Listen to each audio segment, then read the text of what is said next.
welcome to Interceptor Beyond podcast. My name is Arthur, and this is the Green Room Sessions, where I interview the musicians right there in the venue. And it's episode 3.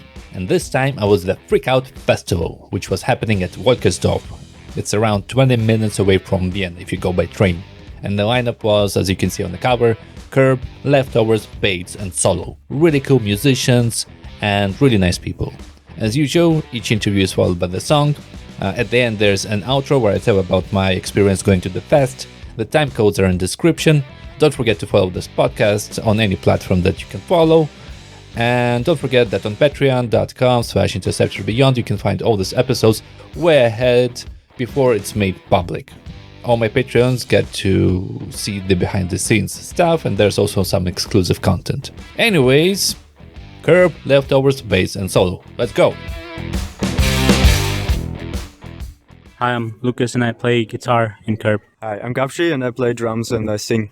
I'm Eunice and I play bass and I also sing. I also sing sometimes. Actually, it was one of my questions. Everybody sings here, right? Okay, well, just ask me. I want to ask you this: how do you decide who's gonna sing? I think mostly it's who wrote the lyrics, but sometimes we write a part and then we think maybe it would suit Eunice better, for example. But I think usually it's like who wrote the part, that person's gonna sing it. Is it equal, or do you have a equal amount of songs that everybody sings? I think so. Yeah, right now it's pretty equal. I mean, it might change, but Eunice and me sing more than Lucas, but yeah, it's pretty equal right now. It's cool. So let's come back to the beginning, to now. You played yesterday. Where did you play? Fenster 99. How was it? It was amazing. It was a really good show, but it was also like way too fucking hot. Sweat was dripping down, but that's the best shows, right? So when And now we're at Wolkersdorf, open air. So which one would you prefer, open air or closed space? Which one is your favorite stage? I actually talked about this like today. I prefer indoors, playing indoors. And in darkness. Yeah, like very sweaty. the energy is kind of better, right? Yeah. I Like also think we're more used to it. Like we usually play like small club shows, and I think this is our first like proper open air gig. So I just think it's something to get used to, probably. So that's also why we probably prefer smaller, more indoor, dark kind of. Yeah, you're more open for. Darkness hides a lot of things, Yeah. and right here on stage, on open stage, it's quite a big stage. If you compare it to Fenster 99, it's like huge. Where was your favorite? First of all, which place is your favorite to perform? I guess Fenster or something else, or Like yesterday at Fenster was great. What's my favorite place to perform? Good question. I don't know. Do you have any? I really liked. I think we played twice at EKH, and I really liked that because it was kind of the same vibe as Fenster, as a whole, but it was a bit more like, I don't know. The people that were so like, I don't know. It was like homely for us. They invited us. They welcomed us. It was very like a friendly environment. So yeah, yeah. I think I would say Fenster though. Maybe I'm a little biased because of the gig yesterday. But I think Fenster. I'm not gonna say any preference. I think it's all about the people. Yeah. But at Fenster, was it the first time you played? No, I don't think so.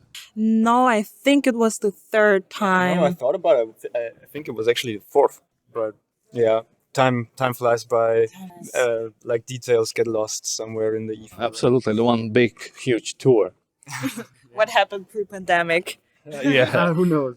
You started before the pandemic, right, as a band? Yeah.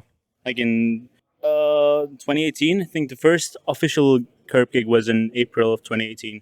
All right, and now come back again to the current time. Yesterday you had a song released on YouTube, right? What's the name? No, not just on YouTube, on every streaming platform, everywhere, but also with the music video on YouTube. Yeah, it's called "Pull Me Closer."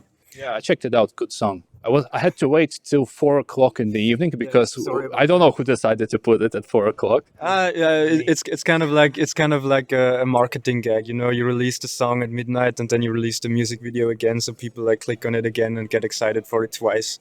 That's So the it was idea behind it. so it was available at midnight on all streaming platforms. And the video was released at 4. I didn't know that. I had to wait till to the music video. I It was was at also 4 p.m. because I didn't have it fully finished. that's the real reason. Fuck that marketing shit. Yeah, but yeah, I thought we also there was one part of the reason was also because there's like you get the song and then after I don't know a couple of hours you get the video so you I don't know you get a second impulse to like react to the song or whatever. Why does it have a VHS aesthetic? Honestly, we were thinking about it because like the first video we did for like the next couple of songs was really like for us high budget and more of a for Spit You Out. It was like more high effort, and we wanted to sort of switch it up between the songs we were going to release because the next one's going to be more high budget again. So we wanted to do a bit more of DIY aesthetic. So we shot it ourselves. We downloaded some VHS style app, so it was somewhat interesting visually. So yeah, it was just to keep that DIY sort of vibe in our. Big shout out to Fatso for making the video way cooler because he added all the burning houses and cars and stuff. We just shot the video.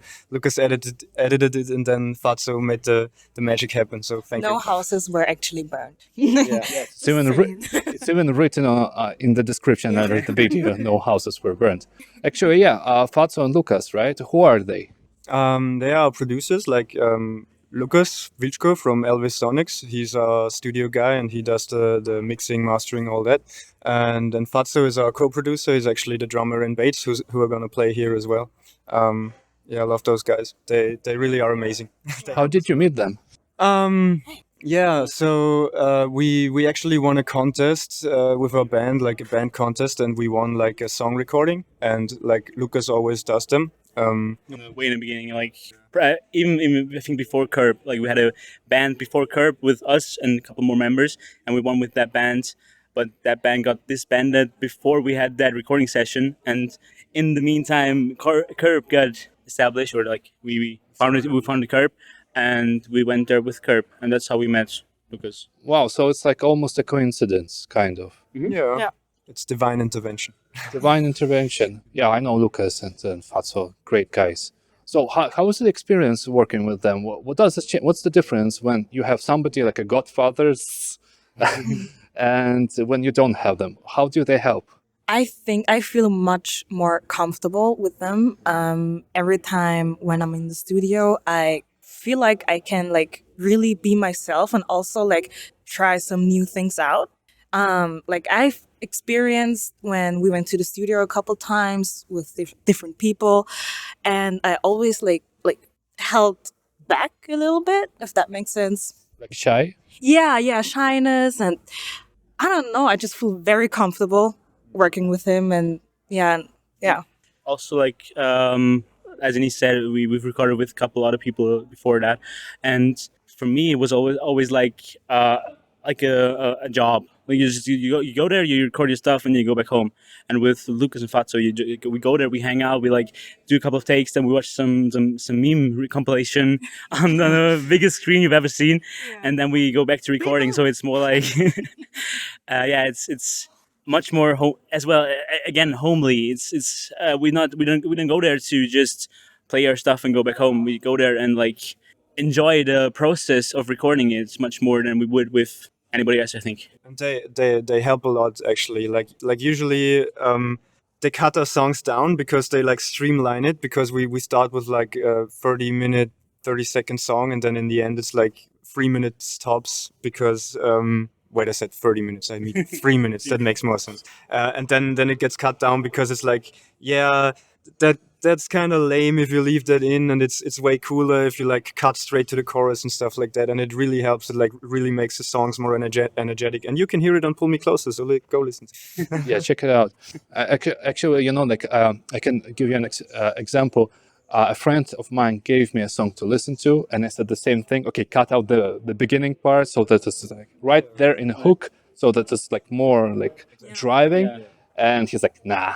I'm like, fuck, I need to be a producer so he listens to me, you know? Because exactly, it's really important, especially in the time of Spotify when you don't have much time Yeah.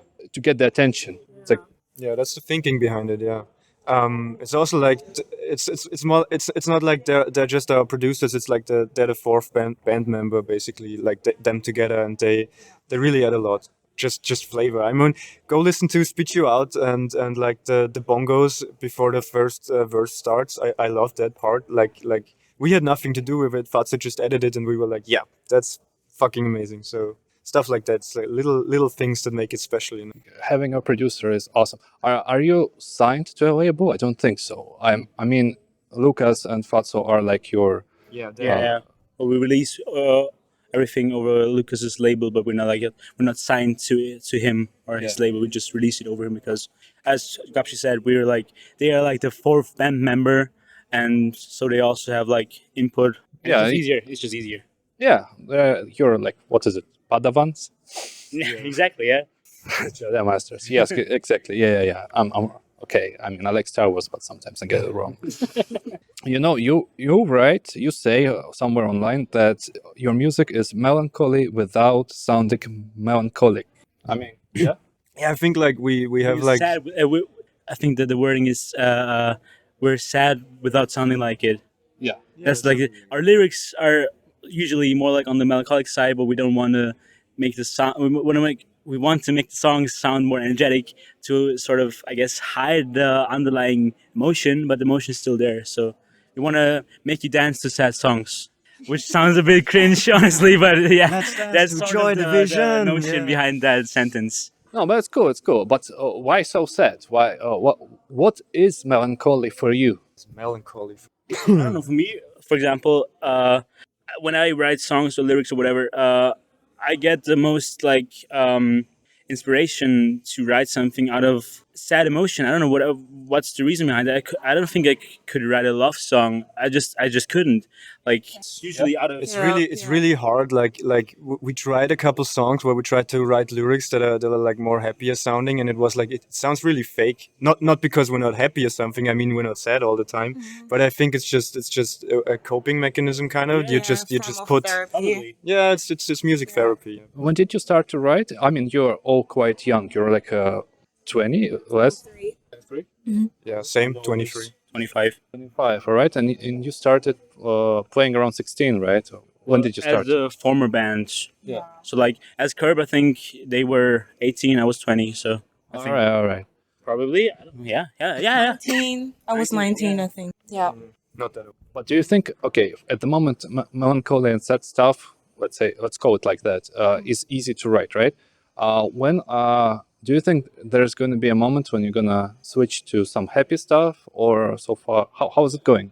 Possibly. I mean, as I said, I don't think I could write a love song or a happy song right now, but who knows what's going to happen. Like, I think also with the new songs which we are writing and recording right now, there's always like a different element, and we're always trying to switch things up, and we're planning on recording an album next year, and who knows how we write songs next year. Like maybe there's a happy song in there. So you mentioned music is based on your life experience. How much is it connected to the lyrics or the music? Is it like how much fiction, not real stuff, are in your songs? How much fiction is in the songs? It's like when I write lyrics, I think it's very hard to be like very specific about the parts of my life. So I like make them sound as general as possible. But I think that's also like a good thing because then people can like relate to it better because it's not just, yeah, me, Gapshi, sat at home and was thinking this stuff. But it's more like, yeah, that's a feeling that everyone can have. And yeah, I mean, like Spit You Out, for example, it's like more about like being stuck in like useless conversations. And I mean, everybody had that. I mean, I can't think of a perfect example in my life where that happened to me, but I can think of like countless examples where that happened to me. Is the second verse about a specific person? I thought you mentioned that. I don't know, but I like didn't even write the second verse. the first. Sorry, no, the first verse. Isn't the first verse about a specific person? No, I don't Whatever. think so, man. But actually, I have a funny story about that because when Gapshi just said that he wants to make it general with our song "Accidentally Accurate," Gapshi wrote the first verse and probably held it kind of general. And but what he wrote really resonated with me at the time with what I was feeling, and I wrote the second verse, which isn't that much different to the first verse, but still, with really specific for my current situation at the moment, and that's what we call accidentally accurate because what he wrote was accidentally accurate to my situation at the time. So I think it's a mix of both. It's about a bit of generalism. Is that a word? Yeah, generalization, and also specific to what we experience as people. Is it easy to be so open emotionally to the world, writing the lyrics? I think it gets easier the more you do it. Yeah.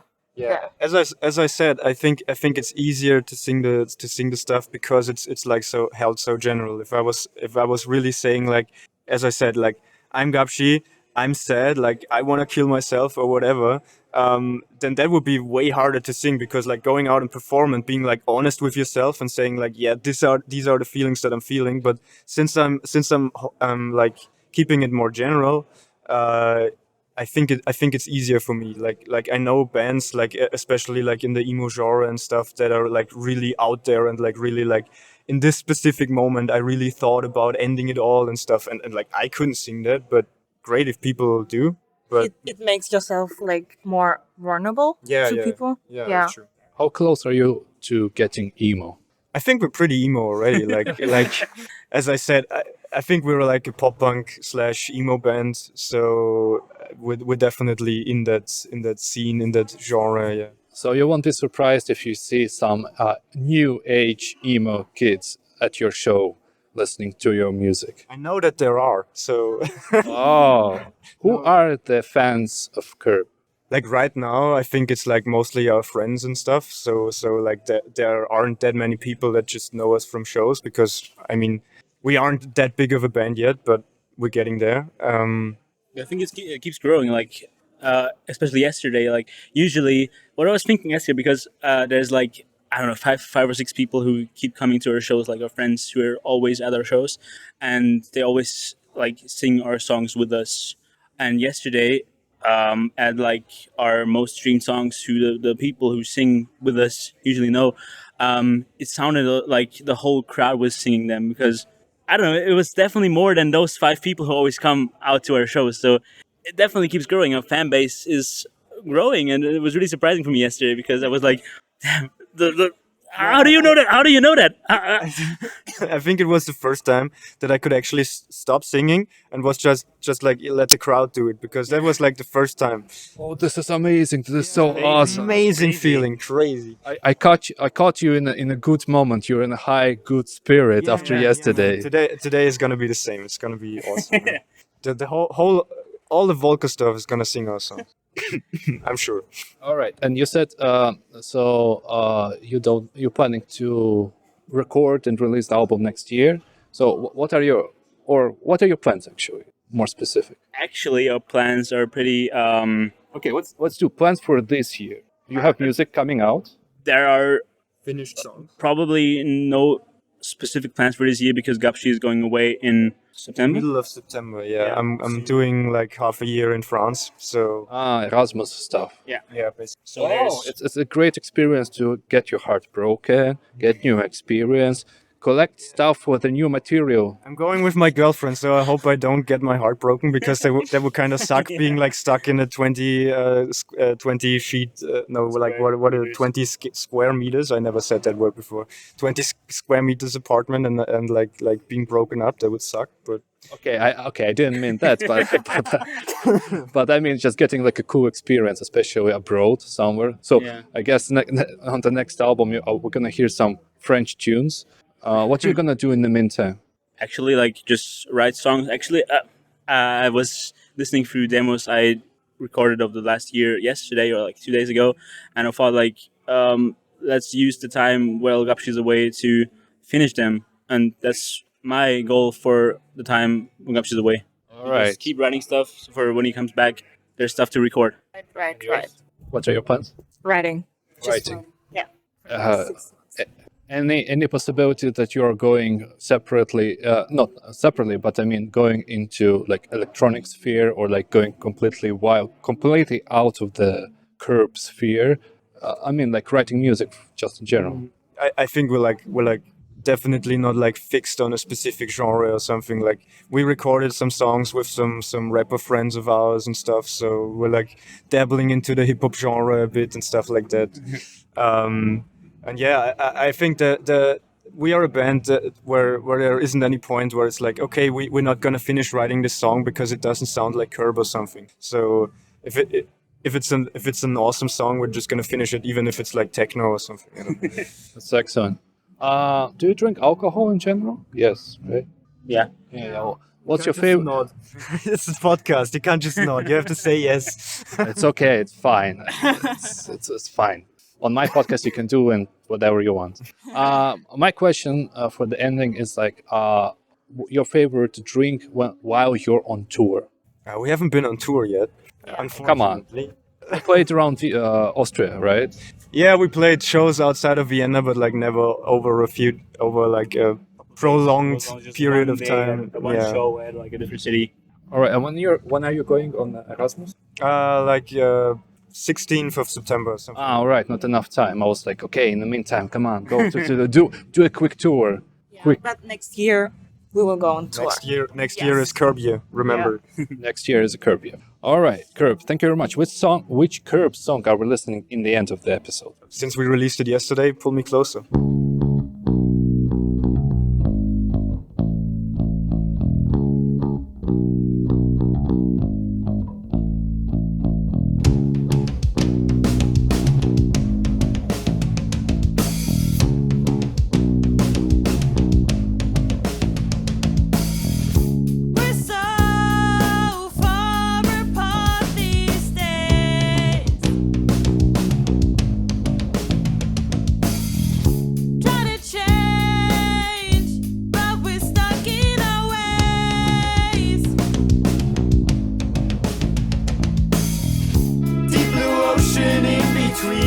Try to swim but can only dream of you and me,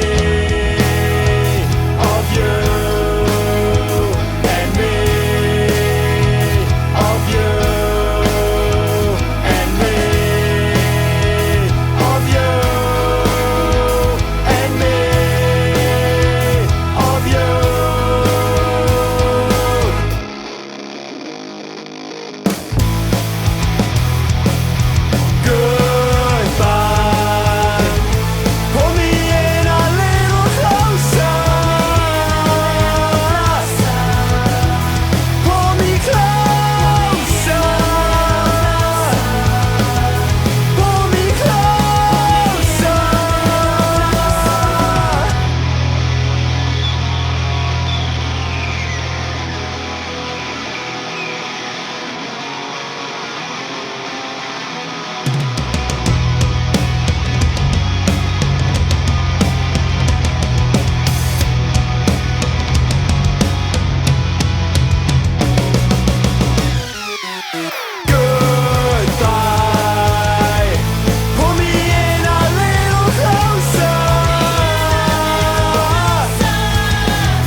All right, that was Curb.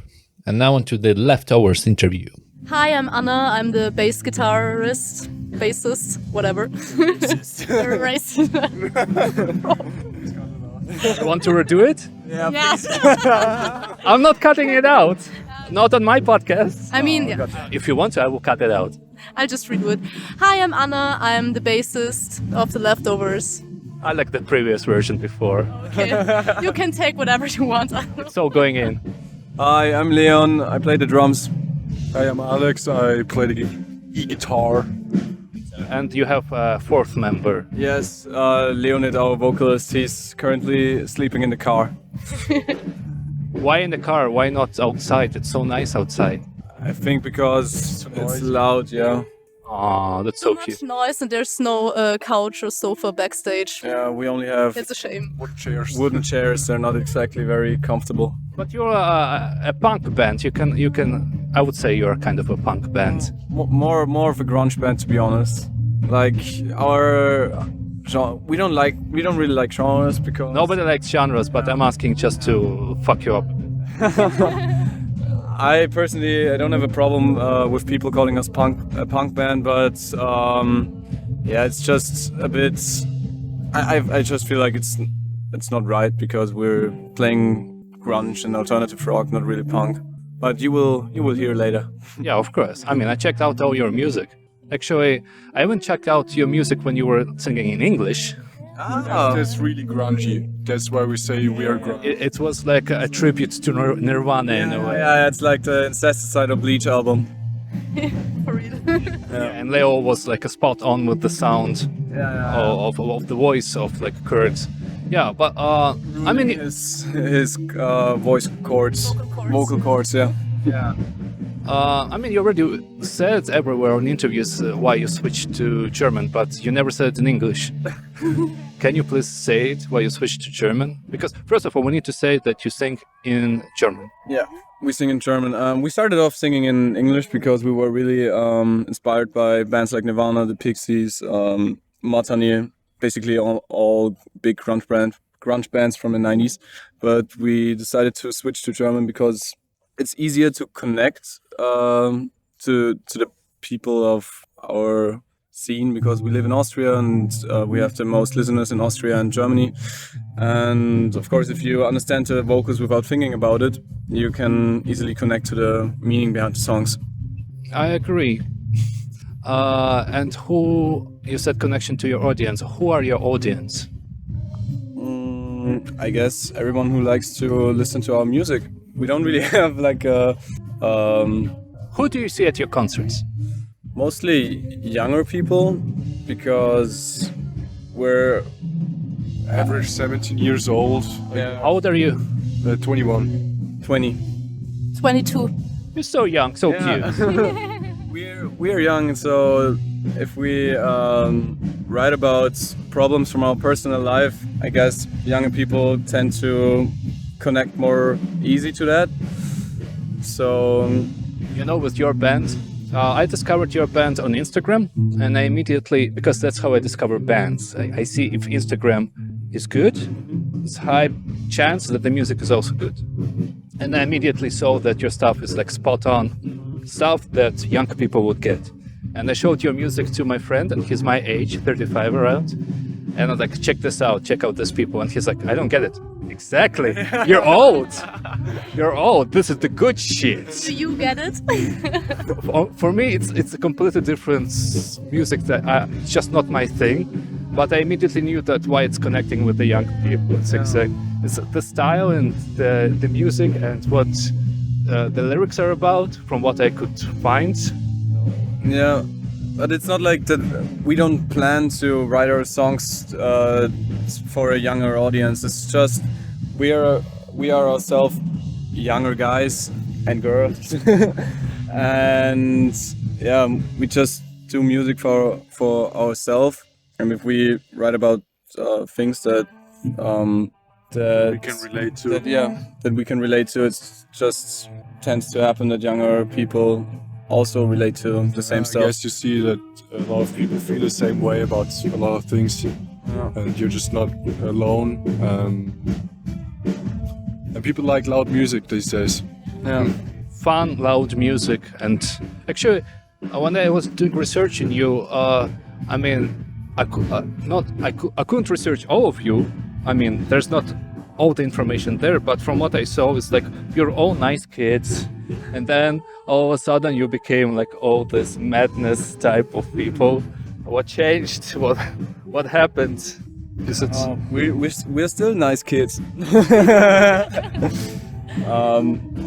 I don't know. I guess fucking puberty, right? So like first Stuff happens.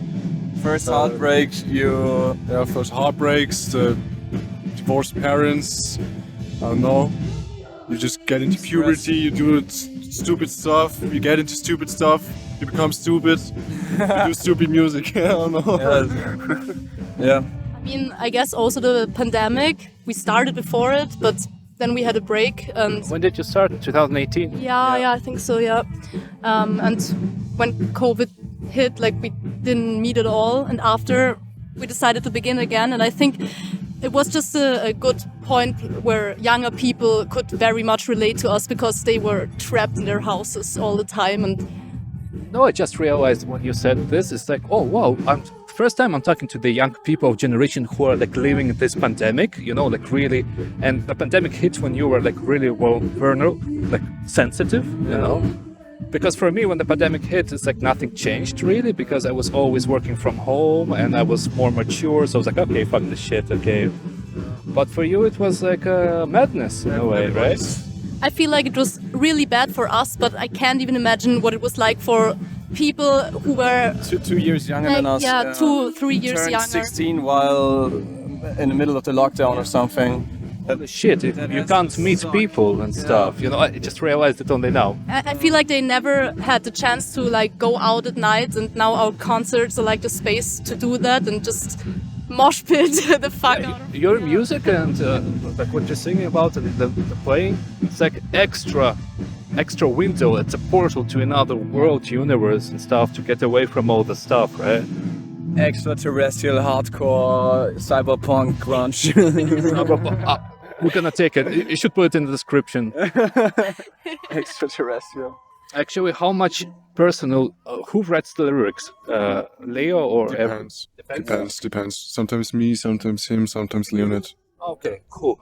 How much of personal stuff do you put in the lyrics? All of it. Or how much fiction is there in the lyrics?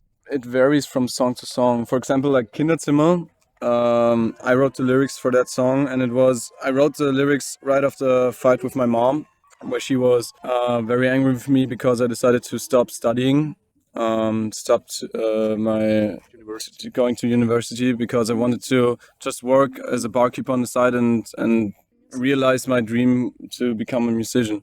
And she was very angry with me because she thought I should have a plan B, I should work on my career, blah, blah, blah. But not a career as a musician, but or as an artist. Your future. Yeah, I should care more about my future, blah, di da. Get a 9-to-5 job. Get a nice, yeah. Something stable, you know? Yeah, exactly. And after I had this fight with her, I went to our practice room, and Leonid actually made the instrumentals the day before, and I just put them on and screamed to it, and then I was like, okay, this sounds pretty fucking nice, and then I went to Leonid and we finished the song together. So that's how, for example, this song was created, which is very personal.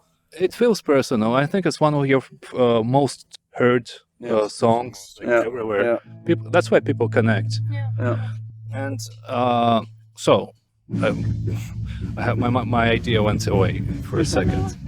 I got emotional myself. But actually, when you said regarding like tough times, family divorce and stuff, you know, heartbreak, each time I heard, like I remembered mine, you know, like all my stuff, you know. I was like, oh, it's so painful. Yeah, right now it's like the best time to write, to be creative for you. Yeah. I guess it's not about, you know, it's the right time to do this or the right time to do that. It's just the time where these feelings affect all of us. So it's not like we planned it to come back after the pandemic with the right topics for the young audience. It affects all of us, so it just happens. It resonates in our art. Yeah, the most important thing about your music is that you're really genuine. You sing, play music from your heart. At least it feels. I think that's the most important thing to be is authentic. Well, if you write the songs, because like I write the songs for myself basically, and if you write the songs for yourself, not for someone else, then it's really genuine, it's really personal. A big thing happened this year. You got signed to Fat Penguin Records, right? And Fat Penguin Records is quite a serious deal, considering who is on the roster and who it is in charge. How did you get discovered by those people? Like, we had a concert at Replugged. It was self-organized, and well, we kind of knew the people there, but like they came to a concert, and our manager now, persuaded the other management to ask us to join. One partner didn't want us to join with us, and the other one wanted us on the roster. Why not? Why would anyone not want you on a record label? It's a personal story. One of the owners. I mean, of the label. be careful. I mean, maybe you don't want to say this. Yeah, I think it's not an You important. can't hide from it, so Yeah, it's one of the bosses of Fat Penguin, one of the CEOs. It's not a big company. Yeah, it's just 3 people, but like one partner of it is my dad. And we didn't want to work together because it would be weird. There will be always people be like, yeah, I just got signed to it because of your dad. And that's why we didn't want it to work together. Yeah, but if the it were other for guy, that reason, we would have been signed a lot earlier. yeah, the other guy, persuaded my dad. So All right, so we have a double conflict. no, So not it's anymore. not- It's all good. It's not like I'm on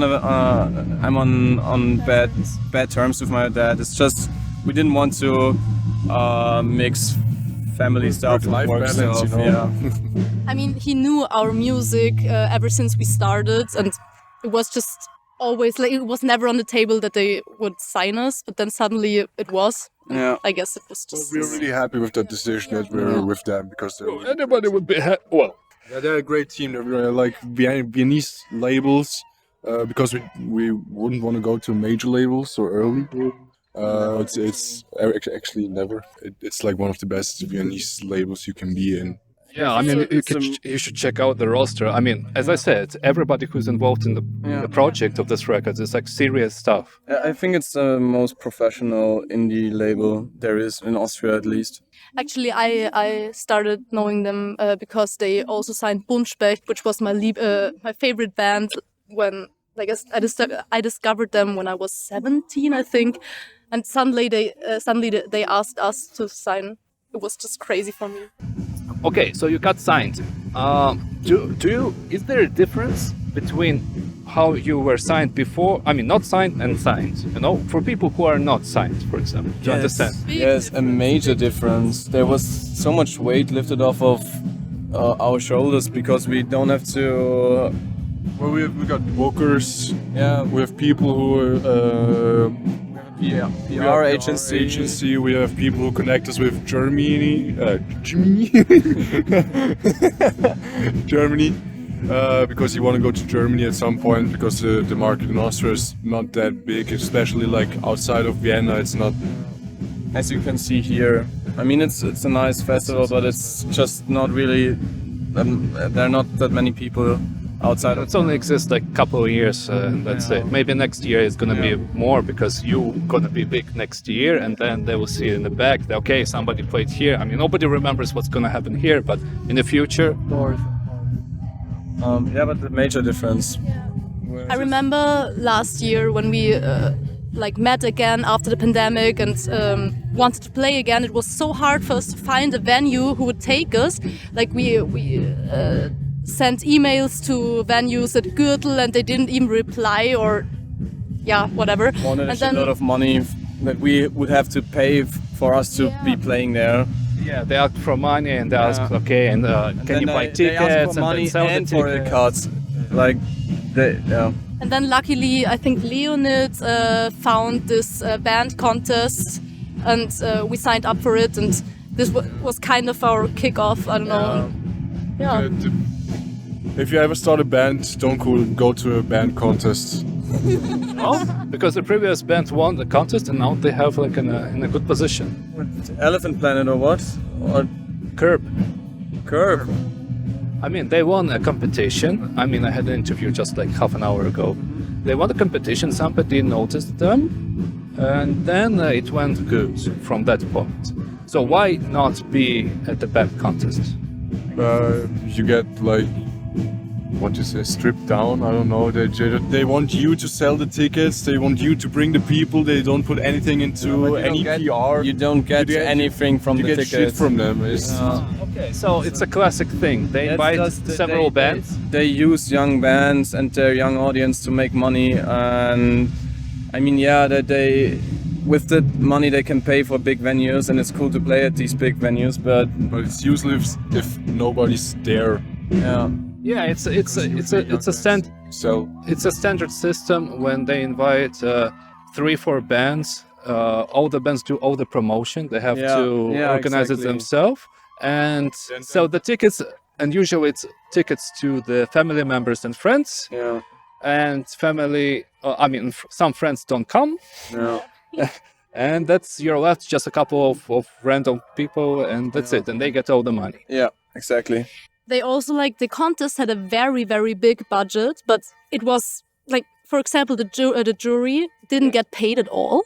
And the winners were paid 12,000 euros. Was very randomly. It doesn't make sense. It's just not balanced. Like, they don't even have a fucking Instagram account for the band contest. Okay. But they have enough money. So, I mean, I think every band that played in the final round got 500 euros, and the winner got 12,000, and the second place got like 6,000 or something. So they have a huge budget, but they can't afford like just one PR person to make a fucking Instagram account and do some. Because ads. you can make a cool event out of it. You can pump up the scene in Vienna. You can support the locals, but they just don't give a fuck about you. The idea is cool, but the Umsetzung, like the way they make it it's just not.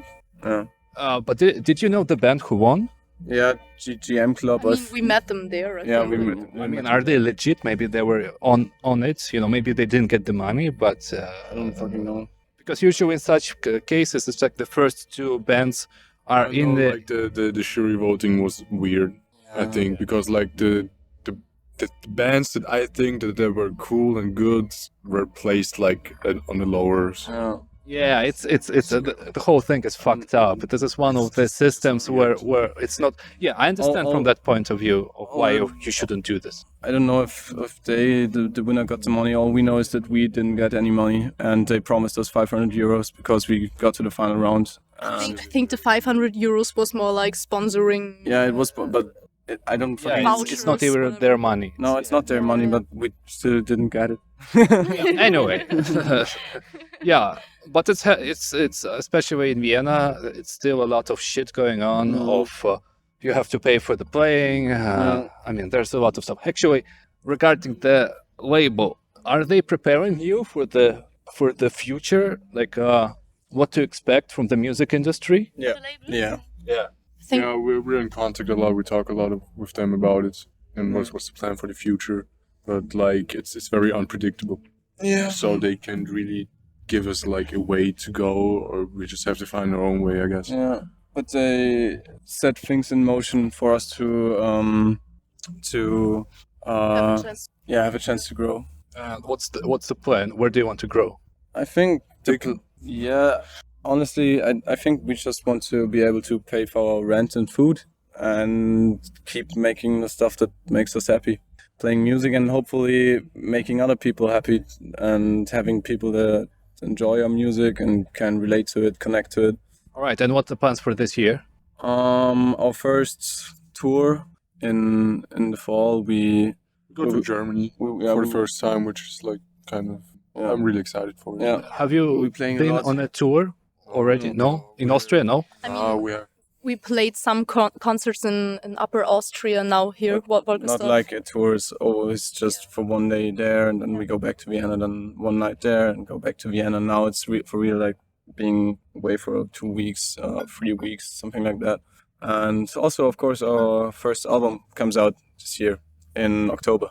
In October. And you also have a music video that's coming out soon. Yeah, the first single of our first album. Actually, it's not the first single, but it's like it's the fifth single because the other songs that we released this year will also be on the album. But the first single to start the promotion for the album comes out in a week. It's called Angst, and there will be a music video also out on 2nd of September. 2nd of September. Awesome. Do you have a favorite alcohol drink on before the gigs? For the gigs, I guess beer normally. yeah. Because like usually we like when we started playing when we were like 17, 18, we used to get like shit-faced drunk before gig. Yeah, we were fucked up on stage playing all the wrong tunes and that's acting not- like rock stars yeah. in front of like 20 people. It's not that good because like usually nowadays we just drink like a few beers before a show just to lighten the mood, and then after the show we usually get We go stupid. shit-faced.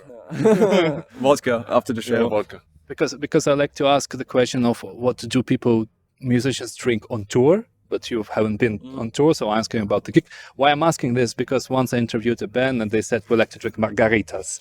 And they're doom metal bands, and they like play like serious sad music, and I'm like, no, we're really funny, we like to drink margaritas and stuff. I was like, okay, cool. Are they mixing them just themselves, or like where do they? No, get buying in the bars and stuff when they tour. It just goes smooth, I guess. Well, anyways, in our backstage rider for margaritas.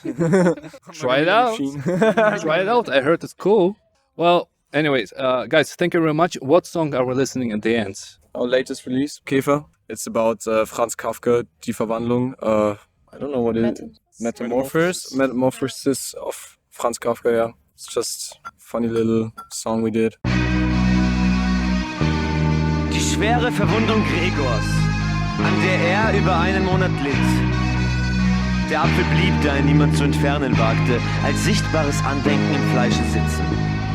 Schien selbst den Vater daran erinnert zu haben, dass Gregor trotz seiner gegenwärtigen, traurigen und ekelhaften Gestalt ein Familienmitglied war, das man nicht wie einen Feind behandeln durfte, sondern der gegenüber es das Gebot der Familienpflicht war, den Widerwillen in unser Tosho gehören und zu dulden, nichts als dulden!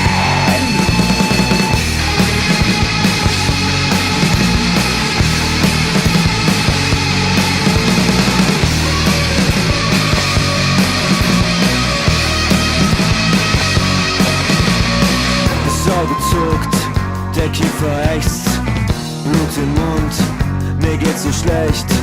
Ich kann nicht sprechen, ich find es ätzend. Ich bin so hässlich und so zerbrechlich. Ich wache auf, ich bin ein Käfer. Schwester, komm und bitte hilf mir. Ich warte schon die ganze Zeit. Vergrab mich tief in meiner Einsamkeit. Ich lieg im Bett, kein Augenlicht. Mir geht's so schlecht, sie hassen mich. Ich kann nicht sprechen, die Beine brechen. Ich find es ätzend, ich bin so hässlich. Ich wache auf, ich bin ein Käfer. Schwester, komm und bitte hilf mir. Ich warte schon die ganze Zeit. Vergrab mich tief in meiner Einsamkeit. Schwester, bitte geh nicht. Bitte bleib doch da. Ich kann nicht ohne dich. Lass mich nicht allein. Bitte. Bitte, irgendjemand. Ich kann nicht sein. Es tut mir leid.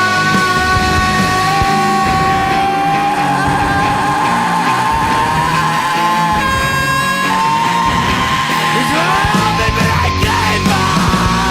Schwester, komm und bitte hilf mir. Ich warte schon die ganze Zeit.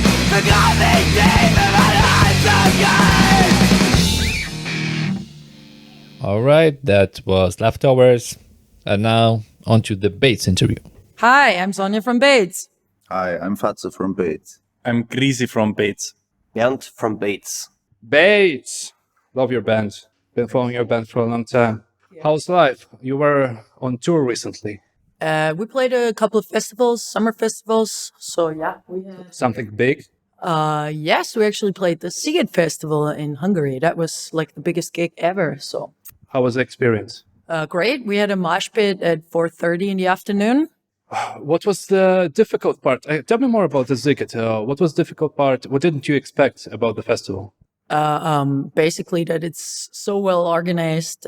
Everything was like really, really, really nice.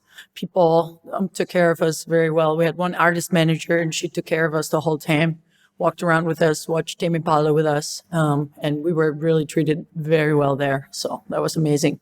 That was the difficult part. There was no difficult, except for checking in the hotel. You remember that shit show? That was difficult. We arrived at the same time with a Spanish tour bus, and there were a lot of tourist bus, and there were a lot of tourists in the lobby, and like one guy was complaining that they didn't clean his room, and Why don't you clean the room? I want to speak to the manager. Blah blah blah blah blah blah. a lot of haywire. Like hours. It took us hours to get over. This is like the most horrible part of the Sziget festival, right? Yeah, I would love to tell some brutal stories, but we were really treated very nice. Yeah, we had a great time. So No broken guitars, no broken legs this time. no, Maybe it was hot. It was hot. It was very hot. yeah, But and I it was, guess. and like the climate change is very visible when it doesn't rain on the Danube Island, and everybody's wearing face masks, but not because of COVID, but because of the dust, because everything is so dry that you can't like breathe. Shit, I didn't know that. Yeah. It was kind of brutal for people with no backstage room, I guess. I'm sorry. So you were hiding in the backstage all the time? No, not true. Just me. I was hiding. They went to Tame Impala and Yeah, we ran around a lot because the stage that we played on was very close to the main stage. So it took us like 10 minutes to walk there and see the show. And there were a lot of people, and it was Bernd even went full festival mode and took his shoes off. Yeah. Shoes off. Yeah, he went You know, the people were very welcoming. I felt great. I put my shoes off, and then my shoes were caught in the van. So I had no choice anymore, and I had to go to Tame Impala. Barefoot. In the middle, we were at the front of stage, front of house, was spot, and I was there with no shoes on. That was that was brutal. That was brutal. I was expecting to spend the night at the medical center. Yeah. It didn't happen though, fortunately. So Nothing happened. no, actually, it was just a very nice festival. We had really good times, and well, that was it. So the weirdest part that nothing happened and Bates was just fine. Yeah, we were great. The people were great. We had a really fun time. The crowd had a really good time. We gave some autographs after the show. The most bizarre story from Bates I could ever hear. You know, that everything was fine. Complain about nothing. What is going on here? Bates has nothing to complain about. Yeah. That's the story, maybe. Well, you can complain about like your time in Italy and stuff Yeah, we can, but that's a different all the time. I don't want to hear about that stuff. It would be cool if Sziget sucked and then they were like, oh, wow, Sziget sucks. I don't think I think they're putting a very much heart into this festival, and you can feel it in every way there. Even the food was amazing. Like I had sour cherry soup. Wow. Now And we're getting iced sour cherry soup. Like it's a Hungarian specialty, and it was really amazing. So At least they told us it's a Hungarian specialty. Maybe it was like the peace pot from yesterday. It's like, wow, it's no, I guess. No, of course not. thanks for ruining my good time, my food good time. You know. So, amazing experience at Sziget, right? How did you end up on Sziget? What's the secret? FM4? Connections? No, we actually won a voting. I think I voted for you. Yeah. Well, that's how we got there. So you're part of the reason. So it's because of you that we're there. You know what's funny? I just remember right now, not because I did research. I knew that there was voting, but I forgot that I actually voted for you. Yeah, there was voting, and we were voted, and we came in first place, and that's why they sent us to Sziget. Yeah. And we won the Sundowner slot at 4 o'clock. Yeah, at 4 o'clock. So FM4 kind of put it out as like, yeah, you're gonna play when the sun goes down at Sziget Festival, and apparently How it's do you like imagine the situation when you're playing on stage and the sun goes down and the light becomes orange and stuff? But we played at 4 o'clock, so we didn't get any of that. it was brutally fucking hot instead. Yeah, It was midday. yeah. Like during soundcheck, it was like, fuck, how are we gonna do this? Well, it's like almost like 3 or 4 interviews, last interviews that they did in a row, everybody complained about the heat on the stage. So it's not Here? Yes. No, they have no clue. I have no clue. I It was 36 here once. I heard it too, and I don't understand it because we're outside and it's not really that hot. Like, and we have the spots maybe, but I don't know. Maybe they changed the lights with some heaters or something like that. Well, it's the lights. It's always the lights and whatever. Yeah, How- if you play in a rock band, get used to it. Yeah, I don't know. I sweat the whole day, every day. Just alcohol and other substances will help you out. Yes. Water is a good idea when you're sweating. That's why I said substances. Yeah. Yes. Liquids. Liquids. How do you get pumped up before the gig? Liquids. Liquids. Different liquids. It's kind of a mixture between hanging out like in a closed Environment. environment with just us and Put our jackets on, try to move, can't. it's like a really nice experience. Techno music and dance to it. Yeah. That's Techno a music. really nice ritual that we didn't do a lot the last couple of shows, but I really enjoyed it when we did it. Techno music. Techno music and dancing around like idiots. And we try to drink at least 1 bottle of Prosecco. Together. Yes. It's like the poor man cocaine. All right, didn't expect that, but We're Prosecco punks, actually. Champagne punks. that's why I ask everybody. Once I interviewed a band that playing doom metal, and they said they drink margaritas on tour. And since then, I'm asking everybody, what are they drinking on tour? What do you drink on tour? Champagne. Prosecco. Mostly like bubbly stuff, actually, because beer and too like hard drinks is kind of unhealthy. I have a feeling that like bubbly stuff keeps you on a high all the time, and the hangover is not too bad. Yeah, I beer makes you just so tired. Like it's eating several meals in a bottle, and when I go on stage, I can't have that. I can't feel like somebody, like I swallowed a rock or something. Yeah, beer is liquid bread. Yeah, exactly. I don't want to eat imagine eating 3 or 4 breads before going on stage, and then the light burns down on you. And how are you going to process that? And you're like quite an active band. You need to jump around a lot. What's actually like the best stage environment for you? Closed, small bar, or a huge stage, open, closed area? I guess we can do it all, but for me, I prefer like the mid clubs stuff, like 100 people. Yeah, I guess that's my thing. I don't mind if there are 500 people, I guess, but I like it when the stage is kind of intimidating. Intimidating. So that you can feel the smell of the people next to you. Yeah, I actually like outdoor shows a lot because there's always a nice breeze at a certain point. And farts in the right BPM all the time. So I really need this. And how many people were at Sziget? I don't know. Totally? At your gig, or like, or the question is, what was the biggest amount of people you had at the gig so far? I don't know. I guess 200 to 300. I guess something like that. Yeah. But like at festivals like Sziget, it's really hard to tell because you have like the active audience and you have the audience you don't really see, like they are like far away or they're on the sides or they are lying in the grass. Lying in the grass. How do you cool down after the gig? AC. DC. No, a well-tempered backstage room. I try to get outside if it's like a club show or something. I try to get it outside as quick as I can, but try to get inside again because I'll get sick if I like stay out like 5 minutes the next day. So I don't cool down after gigs, I guess. Yeah, I don't cool down. Sonia is at the merch. yeah, I immediately have to go to the merch. So to be even You don't have a merch person, no?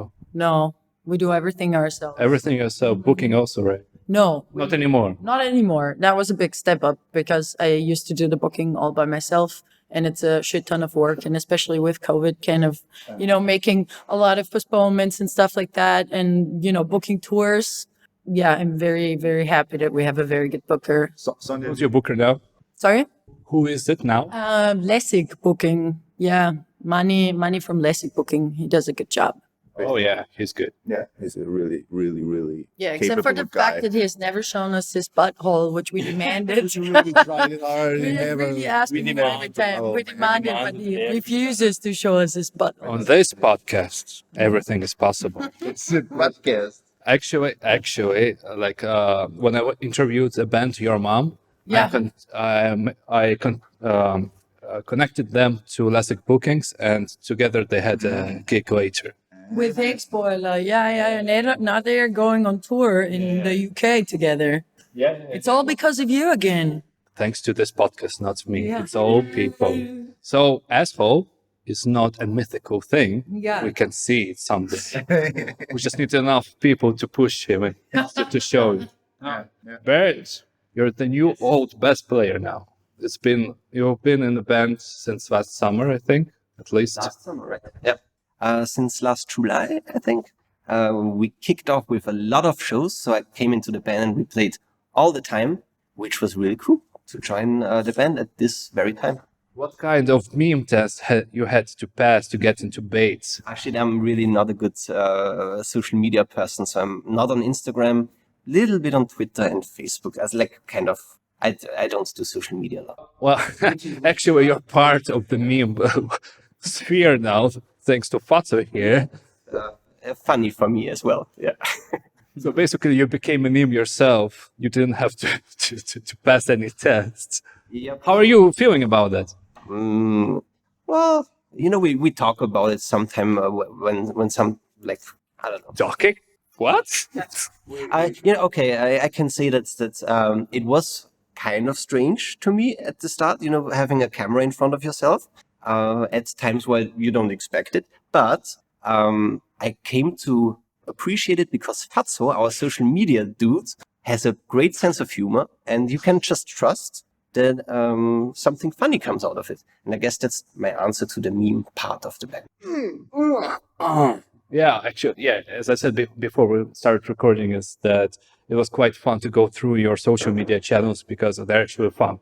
The meme pages and everything is really cool. You actually have a TikTok account. Yeah. Not many bands have it. I hate TikTok. You hate it? It's a pest.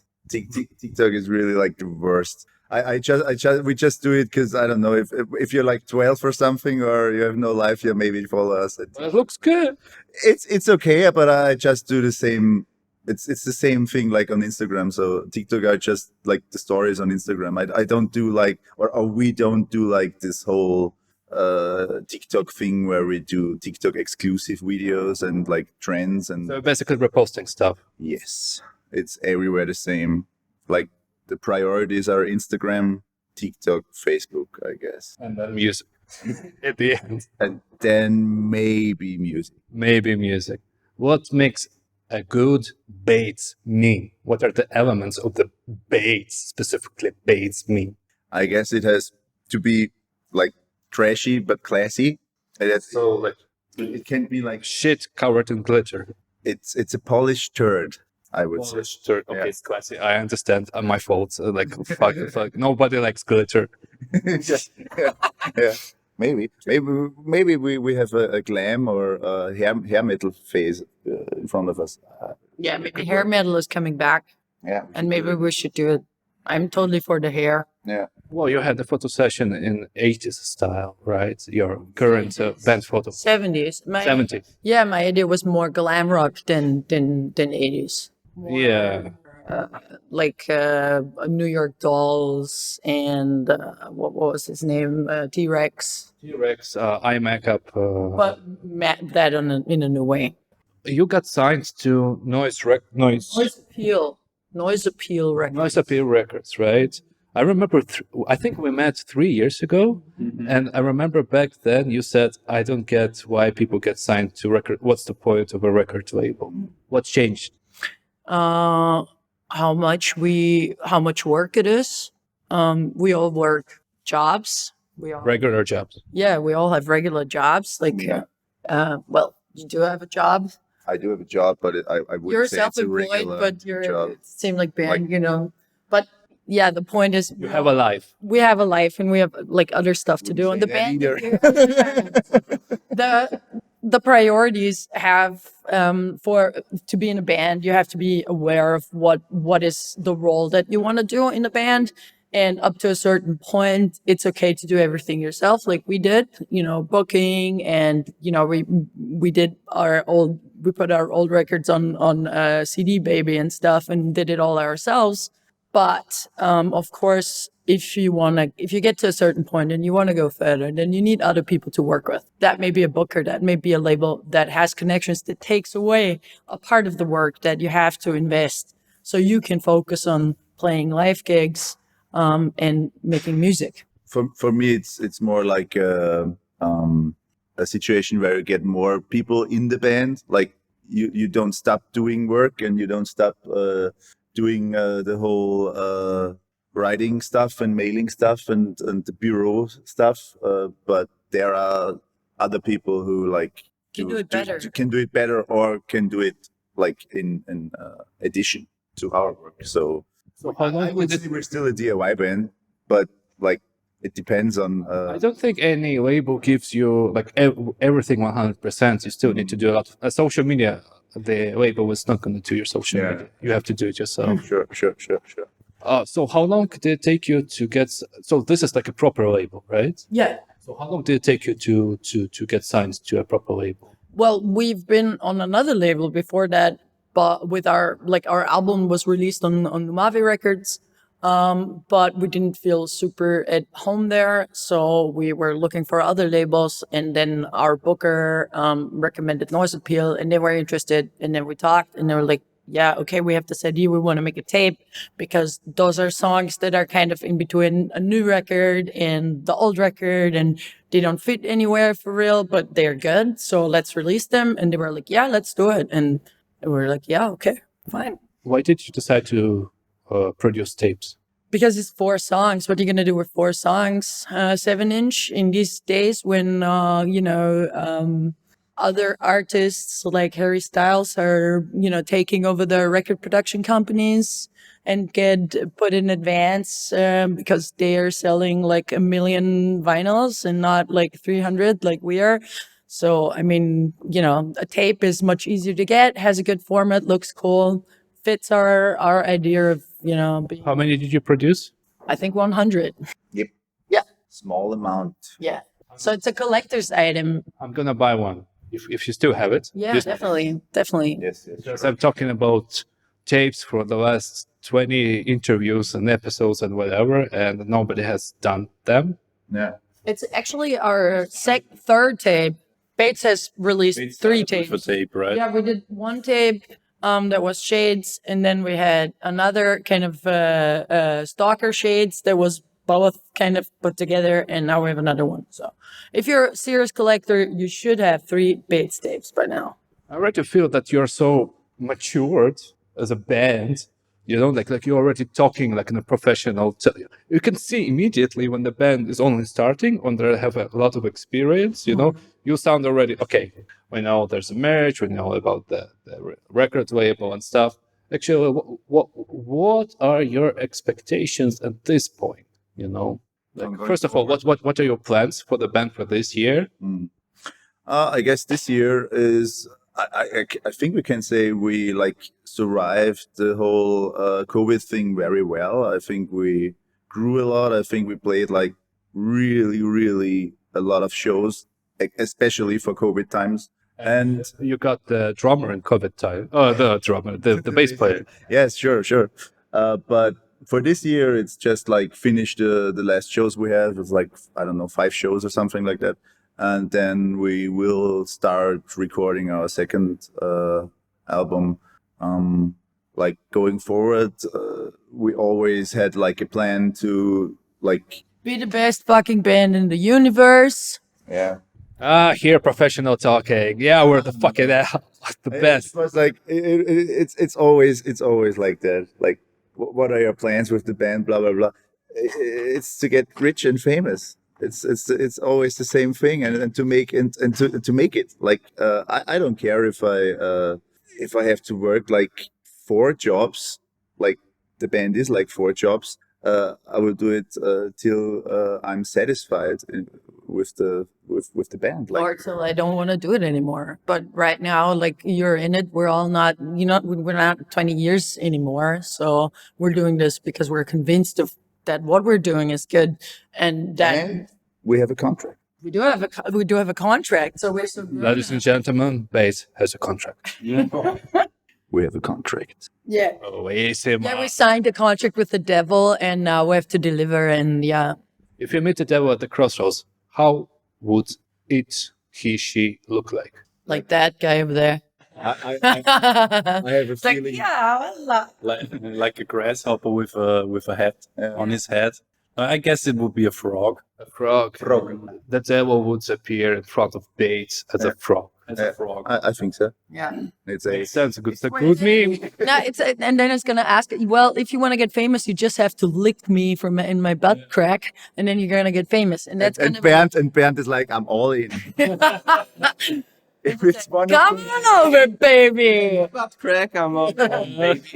Oh, finally I hear the real Bates. Of course, I was asking the wrong questions, but I had to ask them. When I was asking about the plans, usually it's a question actually to push people who are like your experience. Okay, you're fine. But the people who are not experienced, just so that they start thinking of what to do in this year, because so that okay, you should do something. There's stuff to do. Yeah, but we already have a plan until the end. We have a of the year. contract We have a contract. We will have for to, a couple of albums. 12 actually. Not that it's a joke. Come on, it's like one. I guess We signed with the devil. Maybe they don't know. I think we will do like 6 albums. I guess I think we do 6 albums. Do one, and then we'll see. Yeah. Yeah, a second one, you mean? Yeah. Well, one, on the new. Yeah. Sure. You never know. But so far you're satisfied with the label and everything's fine, right? Yeah, right now we can be happier except for playing more Sziget Fest, like more festivals that are kind of Sziget style. So I wouldn't mind playing Reading or Leeds or I don't know, Glastonbury or something, or Duna Jam. Are you planning to have a wardrobe, different outfit on stage? Actually here tonight not, but I already have different types of outfits. So yeah. Certain point, definitely it's all fun of dressing up and going out there. All right, Bates. I already bored you with my questions. Which song are we going to listen at the end of this episode? Which Bates song should I put at the end? I would say Brief.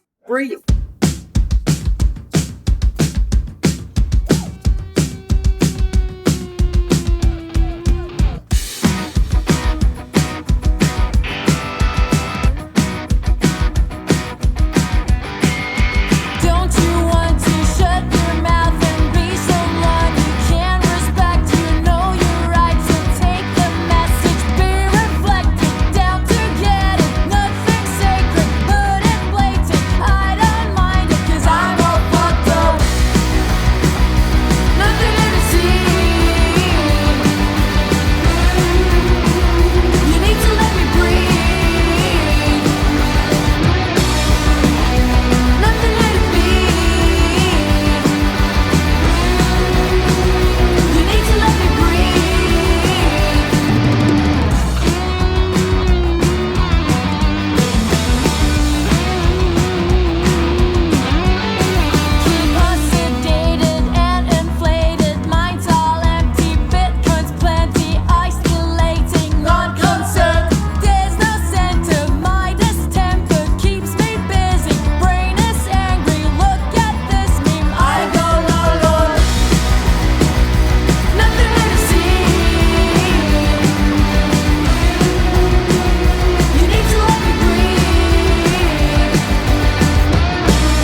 All right, that was bass, and now on to the solo interview.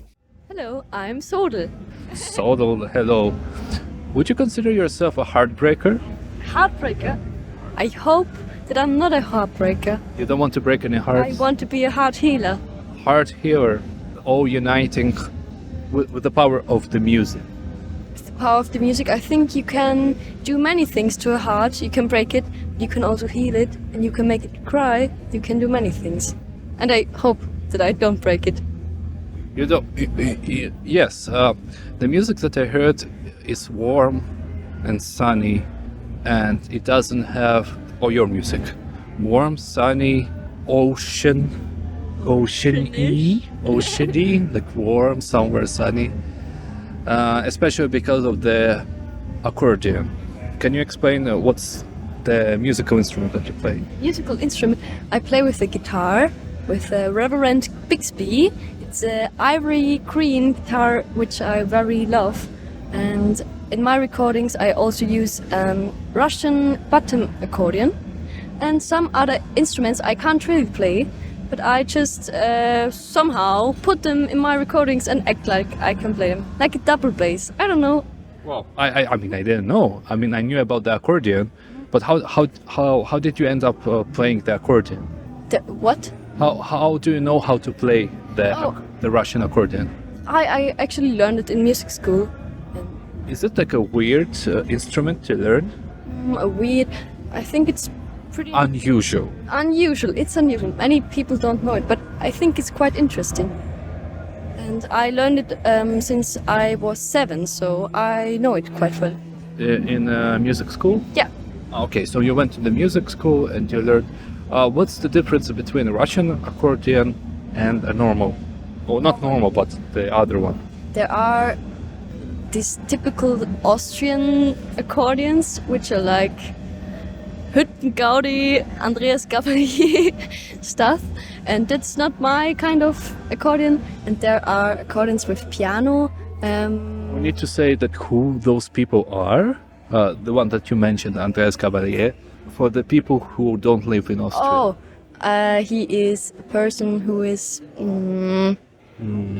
folk. He's many left people. Do you like him? Not. Do you like him as a musician? No, I don't like him as a person, and not as a and musician. as a person. We can form it like that. Left people do not agree with him. Okay, so for his beliefs and political views. Yes. All right. What about his music? It's not for me. Okay, so it's what does he play? Schlager. How to explain it to the people? Music for the masses, for the mass amount of people, of older generation, plus how do you describe? I actually don't know it. It's quite commercial, I think. So it's like pop music for old people. Yeah. Kind of. For a certain kind of people. For a certain kind of people, yes. It's a specific. I'm not an expert in Schlager. And I'm trying to explain what Schlager is. Okay. I don't know how to explain. I don't know it either. Okay, we don't care about. So accordion. That's what I said when I heard your music. That's why I said sunny, ocean, like, because the accordion gives this warm feeling, you know. It immediately reminds me of pirates. You know what I mean? Yeah, it reminds me of Paris. Of Paris, exactly. Okay, Paris. Yeah. But something far away, out of this world where we live in at the moment. So it's like really exotic. It sounds really exotic. But at the new record that I heard, Flowers on the Moon, right? It's the old record, actually. It's old. What's the new one? The new one is Eine Farbe schlafendes Kind, with 3 songs. 3 songs, right. But I don't think there's much accordion in the new. It is. There is an entire instrumental piece, actually. Yeah, man. In the Flowers on the Moon, there's no accordion. Maybe you have... yeah, maybe I confused them. Yeah. All right, maybe. Yeah. Because you have only one EP. Yeah, I have one EP, Flowers in the Moon, one single, Oh to Be Vast Like the Universe, and one EP-ish thing with 3 songs. All right. There are 7 songs on Spotify. Yes, that's what they saw. Actually, regarding 8 this, songs. 8 songs. actually regarding the Spotify, did you know that your public playlists are public? My public playlists are Yeah, the music that you saved for your personal music that you listen to, I think it's public. For example, Okay. maybe it's something a mistake. For example, you have psychedelic witchcraft radio. Yes, I didn't know these are public. They are public. They're like 7 or 8 albums of what you choose. They're all public. Oh, okay. I didn't know that. So the connection why I ask about psychedelic witchcraft is because I made an album cover for them. Oh, really? Yeah. I mean, it's a special band for me because of them I started to. I believed myself that I can be in the music industry. I sent them an album cover, just like, hey guys, would you like to check out? And it's like, yeah, we like it, we're gonna use it, and it's on a vinyl. So that's my connection to psychedelic witchcraft. But you don't look like a person who would listen to psychedelic witchcraft. No, I don't think I look like that, but I do. I do listen So you to like them very... what attracts you? Is it the music genre or is it the atmosphere around the music? I think both. I listen to hard music. What kind of bands do you listen to? I listen to the American badass women with hard guitars thing, like Phoebe Bridgers or Julian Baker. And my favorite musician is Alice Phoebe Lou, but she's not that hard. She's more like soft and gentle, but she can be. And I listen to Janis Joplin and Jimi Hendrix, and I think I listen to very many musicians that I can't remember now. Yeah, when I saw that public playlist that you have, I was surprised. I was like, okay, it's I would imagine that you would listen to, because when I heard your music, I immediately started to comparing you to the singer-songwriters of the northern countries. So like Agnes Obel. Like Aurora? Aurora, exactly. I really love her, yeah. Yes, and the difference is like with your music, it sounds, as I said, more sunny, and then the Nordic singers are like more colder. So I wrote in my notes, anti-Norwegian music. Yeah, I think you can put it in that way. I think the northern artists influence my music just like any other band that I listen to does. It's just there. Yeah, for example, I'm a fan of Agnes Obel and Aurora. That's why I mentioned them. And you also mentioned, without me even hinting about it. You have a plan to stick with the accordion, use it more, because I think it's one of the strong points in your music. Not that many people combine those two together. It's a bit difficult because I have this part of me that wants to make more like neo-classic music with accordion and very modern things, but I also just want to scream and use very hard guitars on stage, and I kind of have to combine these two parts of me. Question: have you heard? Do you know Krist Novoselic? He was the bass player of Nirvana. Nirvana? Oh, I do know Nirvana. Exactly.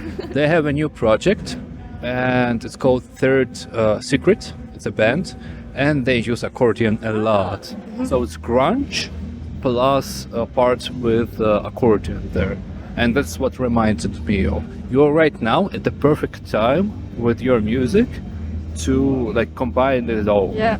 And that I got the feeling from one of my favorite songs is Ocean that you have I think on FM Via, you know. Yeah. But that's what I like. It's like I mean, there's no accordion there, but still it has this attitude. Where do you want to go? Do you want to go soft? You said you want to scream. How do you feel with your new music, for example? My new music? What do you mean when you say my new music? Are you working on a new music right now? Yeah, but my music is just me, and I'm so many different parts. So it's so It's also diverse. also a question. How much of you said it's you? How much of you is in your lyrics, for example? Or Oh, I really like lyrics. I hate it when lyrics don't have much meaning. So I try to give my music, my lyrics, as much meaning as I can. So I think maybe 99%. 99% you take the stuff that you experienced in your life and you put in the lyrics. Kind of, yes. Would you consider yourself a musician, a performer, a poet, a songwriter? Which one is the closest to to you? I'm not a performer. I think the performance just comes when I perform. I maybe wouldn't consider myself as a poet either, but that's just because I'm so hard on myself. Maybe if I wouldn't be so hard on myself, I would say I'm a poet. But I think my poetry isn't that good. So I would consider myself as an artist. Or what does an artist mean to you? Artist is simple for me. It's somebody who still after 100 years is somewhere known or in a way or in a museum some kind of. Can you picture me in a museum? That's the thing. No, we don't know. That's why I don't say that I'm an artist or I just don't say that we're artists because time will tell who will be. It's not really a proper way how to judge if somebody is an artist or not. Maybe somebody is really like a real artist, but he's forgotten or she's forgotten, and it's not in a museum for hundreds of years. But for me, it's somebody that only time will tell if somebody is a true artist or not. I actually think different about this one, because I think an artist is just somebody who makes art, and in order to make art, you have to take your life and put it in another form. And I think through music, this is possible. You consider yourself an artist? I consider myself an artist, no matter if anybody is gonna remember me. That has nothing to do with that. Are you still an artist if you're getting paid and somebody tells you that you should take this part of your song, for example, a couple of lines from the lyrics, and you'll get paid a lot, and this song, for example, will be everywhere on the radio? What do you mean when somebody says I could? Somebody tells you, we'll pay you. Change a song for the radio? Oh, I would be really mad if somebody told me that. Yeah, for example, one of your songs is really good, but you need to cut out the most important parts. If I agree with the person, I would definitely do it, but if I don't, it's my art, so nobody should tell me what to do. I think art, for me personally, I know that's not the general definition of it, but you have to love your art, and if you sell your art without loving it, it's not art anymore. Graphic design? Graphic design. My graphic design is made by Carla Lorenz, and she's a very good friend of mine, and she drew she drew Flowers on the Moon. Have you seen the cover? Yes, I really like the cover. It's it's a blue cover, right? No. All the songs are in the cover art. It's Eternity, it's a watch. Yes. Yeah. Your covers are really cool. Yeah. Thank you. And the other covers are by my mom. She painted them. Oh yeah, that's what I mean. Because it's in my head. I see it all together. I don't remember the names of which, but I remember the covers. Of course, they're really good. But my mom didn't paint them especially for me. She just painted them some years ago when I was still a child. But these are hanging on our walls. The cover of O to Be Vast Like a Universe is hanging on our toilet, so I am watching it while I am shitting, and I thought it's maybe a great cover for this song.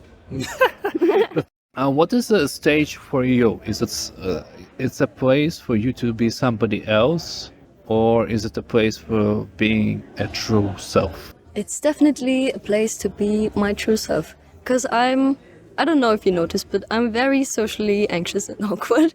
And At the moment, you're not. You're behaving totally fine. okay, thank you. But I have troubles when I'm meeting new people, and it's very socially exhausting for me.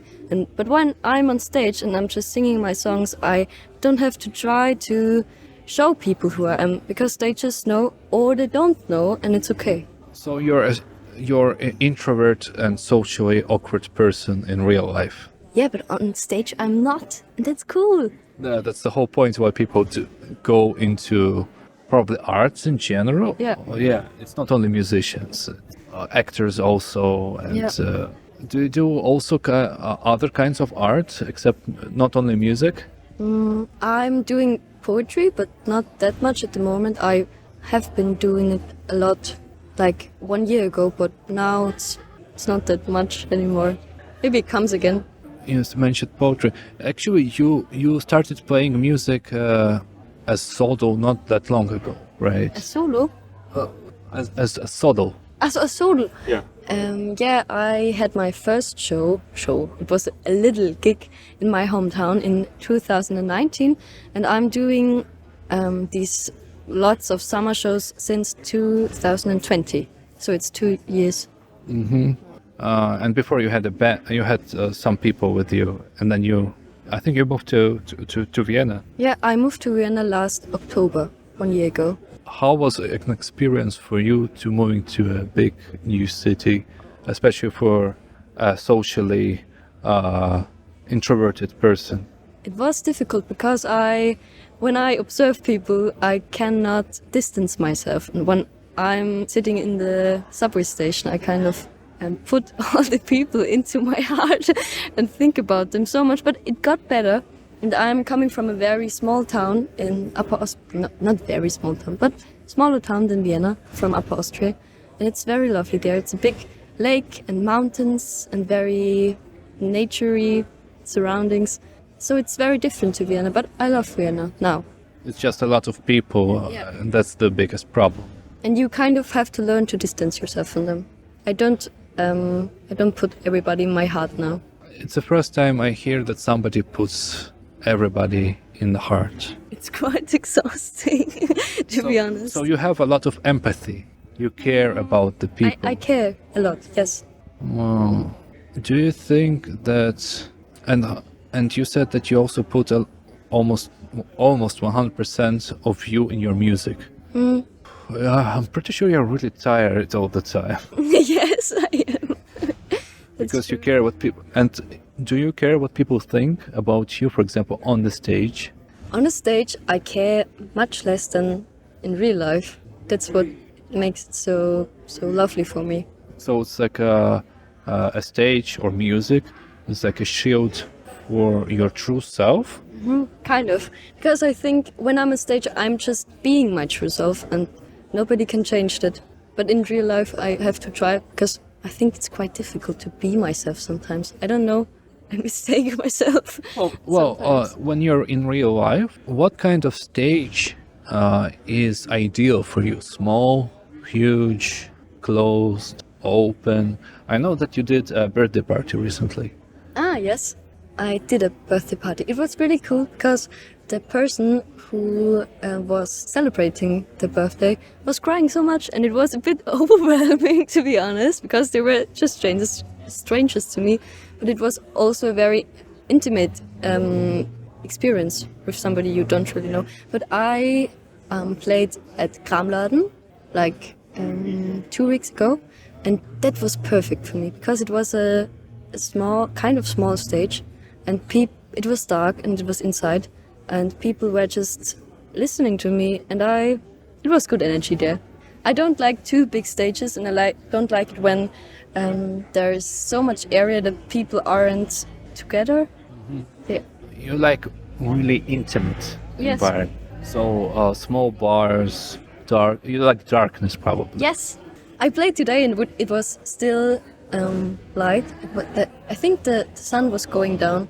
It was a bit too light for me, to be honest. It was too light, yeah. Yes. Well, most musicians I talked to today, they don't like the bright light. They need darkness. Also for the light show. It looks so much also better. for the light show. But I'm not afraid of playing in front of on big stages.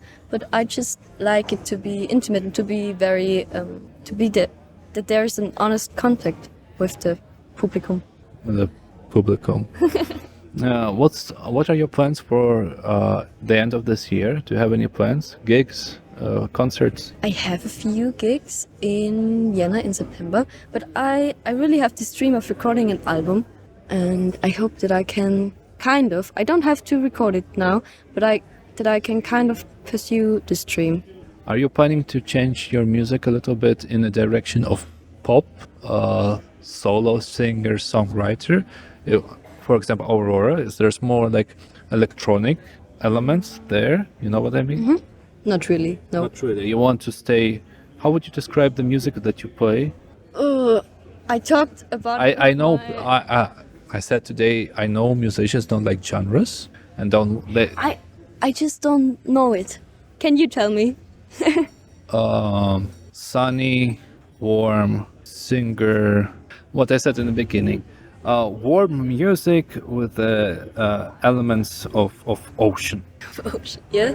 For me. But because of the pirates. It's kind of sad because you don't know all of my songs, and I think if you knew performances of mine which were at other locations, at other atmospheres, you would think differently. But you're true. You're right. You're right.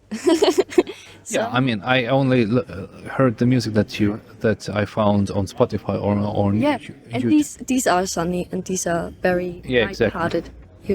And do you usually perform alone? I was performing alone, but I don't really like it. You want to be in a band? No, I just like having company around me. So you want to be on the stage, also with your friends who are supporting you, so that there's not much pressure on you, not many eyes on you, kind of? No, I am the front woman, so I'm just playing with a drummer, and that's enough for me. I have to do all the work besides drumming, and I have to play all the guitar things and have to be present, which is quite exhausting, but it's okay for me. I just want to have one person who is there for me. In the backstage, in the whole things around the gig. I think playing at a location is the least exhausting thing about it. So you just need somebody who's around you, who you can trust? Kind of, yes. Alright. So it doesn't have to be in a band? Yes, but that's another thing. I think when you're playing with somebody, there's so many beautiful things created between you, so it's kind of magic when you're playing with somebody. It's so different than when you play alone. What song do you want me to put at the end of this episode? The songs that I've put out are fine. I still like them, but I don't think that they're a too good introduction into my music. But if I have to choose, let's think. Maybe one of the more soft songs is Oh, to be vast like the universe.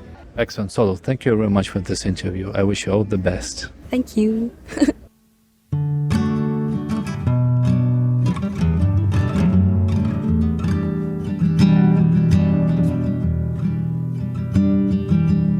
Day I turned 17, we laid down under the sky and made star constellations.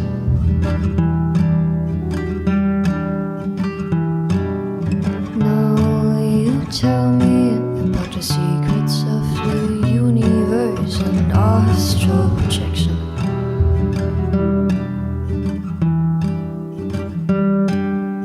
I don't understand why you're so afraid of dying. I think it must be great to be vast, like the space that lives between everything.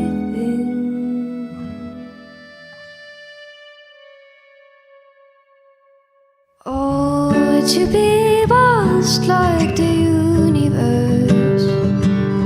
Oh, to be bright like a star. Oh, to be vast like the universe. The day that I die.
day you told me that black hole was sucking every single thing that's around them.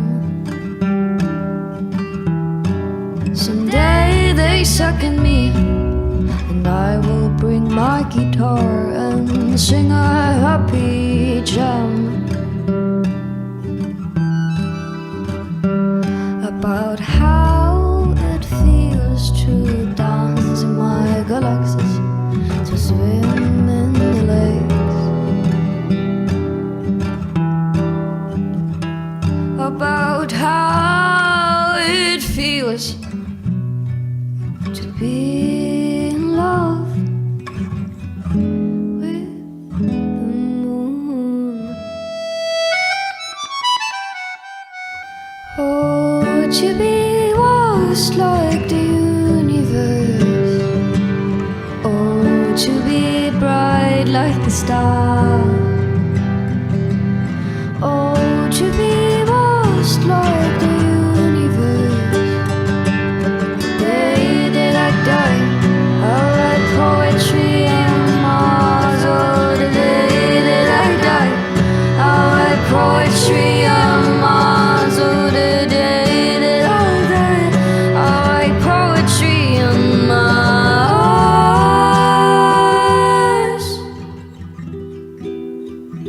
About us. You don't have to be so afraid of death. I will always be with you. So lend me a chest, and I will help you fly into heaven I made up for the two of us. Into heaven I made up for the two of us. All right, thank you very much, Sodl. And thank you, dear listener, for staying that long. And thanks to all the musicians, of course. So yeah, that was a Freak Out Festival, which is not far from Vienna. It was a pretty cool place. In general, it was open air, really nice place, food and drinks. I really enjoyed it. I wanted to take some photos, took a camera with me, but actually didn't do it because first of all, too much hustle. Secondly, it started to become dark. And anyways, I wanted to focus more on the interviews.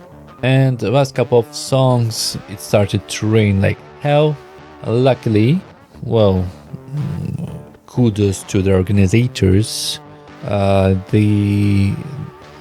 We were provided with the raincoats, so it helped a bit.